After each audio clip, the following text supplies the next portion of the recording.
guys, we're live. Sorry we're a little late. We just got finished doing a couple of our training workouts for Brazil for next week. So we were running late because we were tired, but we just threw down and we kicked our own asses, and it was fun. And the Worm always kicked our asses like usual. But today we're going to be talking about competing, right? So obviously we are gearing up for some competition. We're really excited to head down to Brazil. It's our first competition outside of North America, I guess, and we love competing. So the whole thing is we want to kind of talk to you guys about why we love competing and what it means to compete, and why we honestly think everybody, whether a member or anybody out there in the Insta world, should be competing. Whether we like to admit it or not, we're always competing, right? Whether it's with other people or ourselves, we're always trying to move forward and try to be better than where we currently are, right? So whether we like it or not, we're trying to push ourselves organically and always trying to, achieve new levels. Because if not, if you're staying the same, you're not. You're slowly dying. You're slowly dying. You can't. It's just like training. If you just work out for 2 years and expect yourself to just stop after that because you got everything you needed, you're not going to stay the same. You're going to slowly regress, right? So it's the same thing. So you're always trying to test yourself, and you're always competing with yourself. It's not necessarily about winning the podium, right? And sometimes if you're a younger brother, you're constantly always battling your stupid older brother who's fitter than you, and it pisses you off. And I have 2 kids, and I'm a master's now. But I can still lift more weights than him, so it's all good. Yeah, no, I'm not good for the gram lifts. That's it. He is. Okay, so I don't even know where to start with this. What is competing? So I think the big thing of our definition of what is competing, when we say competing, we don't necessarily mean like you need to be going out there and doing a CrossFit competition. You need to be working at a high level. You need to be doing... Hair looks awesome. Thanks, Rick. What about me? No, mine's good. Yours looks the same. See, competition. That's absolutely losing because it looks the same. Yeah, because you're saying the same. It's not the same. It's not the same. Anyway, so what does it mean to compete? I think for me, competing is looking at yourself, evaluating yourself, and looking at how can you get better at something and working towards that something. So whether that means maybe you're going to participate in some diet challenge, which is something that we do within our gyms. I think diet challenges are a great way of kind of seeing where you're at for yourself, but it also gives you some sort of competition in that usually there's some sort of end goal, there's an end date, and there's a reason for doing it. A lot of the times it's weight loss, maybe you're trying to just see your six-pack for the first time, but that in itself is a form of competing, right? So you're going to challenge yourself to get better than you were before. That's one way of competing. I think another thing as competing is even if you just did a Tough Mudder. Right? A lot of the times people come into the gym and they're like, hey, I've never worked out really before. My work is doing a Tough Mudder at the end of the summer. I want to get in shape. And just knowing that you have something that you have to work towards, that in itself is a reason for you to compete with yourself towards getting better for that end date. You're looking to be better than you were now, and it's going to give you a reason to work towards success. And the point he's trying to get across is like when you hear people like, oh, I hear CrossFit's all about competition and you have to compete. It's like, no, you don't have to compete. And you have to understand, how we use that term, right? It's not, when people say, oh, I want to compete, it's like, oh, well, if you don't come first, you come last, even though I joke around about that a lot. But it's far beyond that, right? I've been competing my whole life, right? And I had actually Nick, who asked me yesterday about our members comp.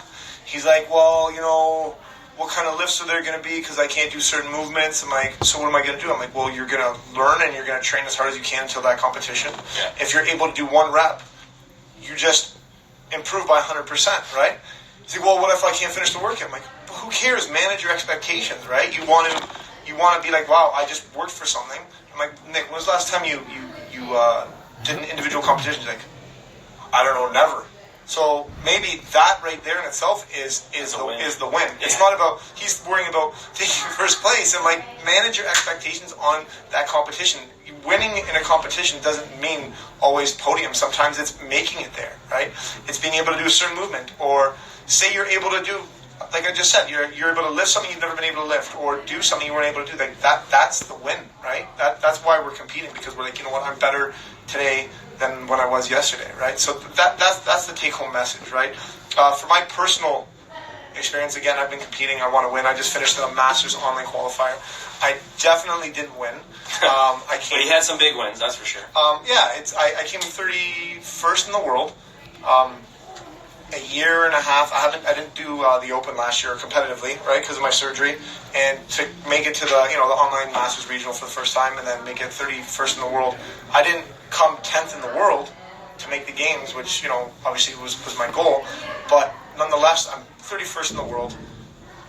It's nice. Again, I'm just trying to manage my expectations. It's great, but the workout that I did the worst on, that is my notorious, is like my kryptonite, my strict handstand push-ups, right? Not to mention shoulder surgery. Okay, sorry, so shoulder surgery too. But that one workout kicked me out of place for contention, right? Like I did really well on all the other movements. I was within my times, within top times. But that one workout, I got like 90th place, right? So was that a win for me? That was still a win, because the reality is that was the best I've ever been able to do in a handstand push-up workout pre-surgery. So whether, ego aside, that's a win, right? It is what it is. I did make the CrossFit Games, but I did make it to this level. I made it, top 30 in the world, whatever. But more importantly, my shoulders are actually stronger before pre-surgery and post-surgery. So what more can I ask for myself, right? I know. Sorry, go ahead. I just tangent. Yeah, that's going fine. somewhere, and now I'm like, I forgot, because I was going to talk about something else. Okay, so I'm gonna lead it into the next thing. So obviously we're kind of talking about straight line. Yeah, I'm gonna go back to kind of the first part here. So we talked about what does it mean to compete. So competing can be doing a local CrossFit competition, doing your first members competition, maybe nutrition challenge. A nutrition challenge, even if you're not in the world of CrossFit. Like Chris obviously fought for a long time. I did a little bit of fighting myself. For me, getting in the ring one time was a huge thing, and it was a really scary thing to do. And just knowing that I was committed. I was going to Florida. I was fighting in a tournament, and it was my first competition. It was my first fight, let alone I was going into a tournament-style competition where I had to fight multiple days in a row, and I'd never actually fought in the ring yet. So obviously, managing expectations, I didn't go there thinking, I'm going to win a belt. My goal was to do as good as possible. I was going to try to win every fight, but if I didn't win the belt, I had to be realistic with myself. And I managed to win my first fight. The second fight I lost, but I have no regrets. I went there, I got in the ring, I'll tell you straight up, I was scared shitless. You're getting in a ring where the other person wants to rip your head off. That's, to me, it's kind of scarier than a lot of CrossFit workouts. But scarier than exercising hard. Exercising hard versus another person who wants to beat you up is something special. But the process of knowing that I had to compete, I tell this to people all the time, like, I came from a Muay Thai background where you're so motivated to train because you know that your training has direct benefits. So, for example, our coach would tell us, run 5 to 10K multiple times a week. And the reason if you don't is you get punched in the face, right? Like, it's a really simple concept. The less you run, the worse cardio you have, the more likely you're going to get punched in the face. It's pretty motivating to me. Yeah. I don't want to get punched in the face, so I'm going to go run so that I don't get punched in the face. By knowing that I had to fight, gave me a reason to train, and it gave me motivation. On top of that, too, having an end date, I think, is super important. For the world of bodybuilding, for example, people look at bodybuilders, they look at bikini girls. Our wives both, for example, compete in bikini, where, it's like, how can you eat like that all the time? You can't. It's not possible. You can't train like that all year round. But when you know you have an end goal, you're willing to get up at 6 a.m. and do an hour and a half of cardio. And you're willing to measure and weigh every single thing you eat because you know you have an end goal of something that you're working towards. And that kind of mentality plays over into the rest of your life. Like, say you're stuck in a job right now, and you've been at the same position for a long time, and you don't normally compete in life. You're like, I'm comfy at my job, but maybe one day it would be nice to get that raise or that higher job, and an opportunity comes up. You know who's going to get the job? Competitive person. The guy who competes. If you're not used to competing, and all of a sudden you finally have an opportunity where you could level up, but you're not really used to doing the effort of what it takes to level up, the person who competes more often is going to win. They're going to take that job from you. Literally, this is about survival of the fittest. Like, we are animals. Straight up, if you're not going to work hard and you're not going to try to beat the other guy because you want to be comfy and you want to be nice and you want to be happy, your life is going to be stagnant. If you're okay with it, you're going to be okay with it. That's fine. But your life's going to be just right here. And I think everybody deep down wants to be up here. And I'm not saying you've got to make millions of dollars or anything like that, which would be nice, but whatever. But it's all about leveling yourself up. And if you're not willing to level yourself up, no one's going to do it for you. So competing is like the best way of getting used to getting those punches in the face, right? If your boss tells you no one time, what are you going to do? You're just going to say, oh, I didn't get the job, or I'm never going to try again, or that's it, I might as well just give up. Yeah, no, we lose a lot. We lose all the time. I'm really good at losing, actually. But losing, like, we call it suffering, actually. And learning. We're really good at suffering. Because suffering makes you better. Like, makes you learn from your mistakes, and then it also makes you learn, man, I don't want that to happen again. Like, that would suck if that happens again. So I'm going to do everything in my ability so that doesn't happen again. Again, it's literal punches in the face. Yeah, absolutely. And I think, like, what he's getting across is, again, it's not about the winning. You know, it's about making the goals, but the biggest thing and what we try to, foster in our community is that this is going to make you mentally stronger. That's the biggest thing. When people say, oh, I don't like competing, because there's some people during the Open that I train. This one woman, she gets mad at me every single year. I'm not competing. You know what? This is so stupid. This is the worst 5 weeks of the year. I hate it. I'm not going to do it. I can't sleep at night. No, I'm not ready for it. I'm not going to do it. I'm like, well, I'm going to start a GoFundMe account to raise $20 so this way I can sign you up for the Open. And I make her do it every single year. And after she's done the 5 weeks, she's like, Chris, thank you so much. I'm so happy I did it. And for the past 5 years, she's been seeing improvements. And she's like, if it wasn't for you, I wouldn't be doing it. Right? Yeah. The thumb right now. That's fine. If it wasn't for you, I wouldn't be doing it. And you know what? It's making me more consistent. I'm making sure I'm eating better. I'm sleeping more. And I'm going to try harder during those 5 weeks. And what that helps you with is, like, for those 5 weeks, she raised herself at a higher standard. So after the Open, she didn't just go back to where she was. Her standard's been raised, right? She's mentally stronger and she's more in control, right? And that's the biggest thing, because you're getting used to dealing with this, with a stress, right? With external factors, it makes you more prepared for the real world, right? You're dealing with all these stresses where it's not like, I don't compete, I don't deal with stress, and the one time you hit it, you don't know how to manage it. You're not in control of yourself, right? And that's the biggest reason why when I hear someone says they don't want to do something, like that deadlift workout last week. Was it last week or 2 weeks ago? Last week. The deadlift airdyne workout, right? Last week. He's like, what should we do? I'm like, you need to do the regionals workout from last year, because it was the worst workout I've ever seen guys go through, right? And he was like, no, that's stupid. By the way, he hasn't done it yet. I think everybody put a thumbs up if you think Chris should do it today. All my members guys, come on, give me a thumbs up, all five of you. No. All five of you. So regardless, when he said no, and he was mad at me. Oh, I knew deep down I was going to do it. That's why. Thank you. We got one thumbs up. Who's this? Louis, you got to do it. He's doing burpees next time I see him. That's fine. He knew that. Oh no, there's another one. There we go. Thanks, Sandra. Sandra, that means you're doing it with him. Yeah, absolutely. I need a partner. So regardless, when he doesn't want to do that, it means he has to do it, right? That's the reality, and that's the gut check, and he knows it too. Even I know it as well. That's why I was mad, because I knew as soon as he said it, I knew I had to do it. I wasn't really mad at him. I was just mad at the fact that I was going to be in pain for a while. But the reality is he did it. He did way better than he did last year, and he's in more control than he was last year because he knows his outcome. He knows how to manage that stress now, even though he was messed up for like a couple hours after the workout. I wasn't as long. Not as long. I wasn't messed up as long. Well, he was lying with his, no, you weren't lying. You were lying beside the toilet. You didn't have your arm around him. No, you were lying beside the toilet. It was close. But regardless, anyways, he did it. But that's what we're used to. We're used to challenging ourselves, and we're used to challenging our members when they say, oh, I don't want to do this thing. Oh, no. I didn't care before, but now you have to do it because we want. It's not because I'm trying to be a dick. It's because I want you to overcome that mental barrier. Because once you do it, you get uncomfortable and then you conquer. It's like you're that much more in control of your life, and that's why we all go to the gym.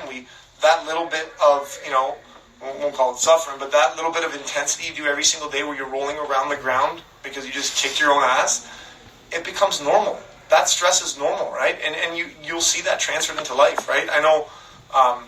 Like when my wife was pregnant, when she was in labor, I was thinking, like, oh my God, this is seeing her pushing and going through that intensity. I'm like, oh my God, this is as ridiculous as it sounds. It's like a CrossFit workout. Oh, you're such no, when she's pushing, I know, it's embarrassing to say, but you know what? She was used to that, and her labor was such a great experience. And even the nurses are like, you know what? It goes such a long way when you take care of yourself, because there's people who don't work out and are under that intensity when they're pregnant. And when they go through labor, it's nothing. It's not an enjoyable experience, right? And it extends to be so much longer, and it's harder for everybody. And gets to the point where the nurses, they told me, they're like, to the point you just don't even care because they're not even trying. It's like, well, if you're not going to help yourself, what do you want me to do, right? So I don't even know how I got into that subject, but We did. that wasn't planned. Hopefully, got there. I don't know, my wife's like, that's too much information. But regardless, that just shows you right there how it translates into everyday life, and it benefits you, right? I think I think the last thing, kind of really to hit home, everybody wants to talk about mental toughness, right? Everybody wants to know what does it take to be mental tough, and we'll do another show for sure one day on mental toughness and talk about it and break it down more. But There's more thumbs up. yeah, there's a couple thumbs up there for you. Oh, I just sent you that. Challenging yourself is how you get mentally tough. There is no secret sauce to mental toughness. There is no go read this book and all of a sudden you're going to be mentally tough. Why are Marines tough? So I'm holding because it like they were swimming I'm touching underwater it. holding a kettlebell and they can't breathe. Like that in itself, they're competing to not die. Right? Like that's actually scarier than getting in the ring. Like for them, it's about not dying, And that's just, not about not getting beaten and up. that's just training. Yeah. That's not them actually in combat. And They're sometimes trying don't to they die. like shoot? They shoot above the water and stuff like that while they're like so they don't come up. Like Well, when I saw Robert Thomas, the guy who killed Osama bin Laden. Anyways, he told me when he was in training. he told you. No, Your buddies? sorry, when I saw him at a talk. Sorry, He's a homie Sorry, with- relax. He said one of the guys he was beside, they would have to go underwater, right? Have their arms tied up, Yeah. right? Go underwater, untie their arms, do a specific knot. They'd give them some type of knot, and every time they went under, they had to do a different knot. And they would have to go up, put their hand out of the water, and show if the knot was good enough. And sometimes they would go, and their superiors would say, it's not good enough. So you have to go back down, recording something. undo it, and all over again without catching breath. Got to the point, this one guy, he ended up drowning. He ended up drowning. He drowned. Anyways, Drowning. he drowned. Yeah. Lifeguard had to take him out of the water, CPR him. First thing he said when he came out of the water was not good enough. Right? But that regardless, that's the mentality, and it's way beyond the knot. They don't give a shit about if the knot's actually good or not. They just want to see how far you're willing to push yourself, right? Because if you're willing to do that in training, it's like you just pass with flying colors. Who gives a shit about how good your knots are, right? But the take-home message is how hard or how far are you willing to push yourself, and if you're willing to do that in practice, guess what? You're gonna be prepared. And you're gonna be mentally tough. Actually, yesterday, last week, not me. I had two. All right, wrap it up there. Yeah. Anything else? No, if you guys have any questions, feel free to DM us because we had a lot of people after because majority of people don't watch this at 1 p.m. Because they're working and whatnot. But we had a lot of people message us and talk to us about the glute or putting mass on that ass or whatever we talked about. So feel free to ask us questions after. We don't expect you to just ask when it's live because we picked a really crappy time for people to watch. Yes, we did. Yeah, but it's convenient for us. We'll see you guys next week There you guys. from Brazil. What? You fucked it up. They can't hear us. Pause. Yeah, pause the button. Stay. Good, and then straight up. Punch straight up. That's good. Nice. Two. And straight up. Bottom out a little bit more. You're still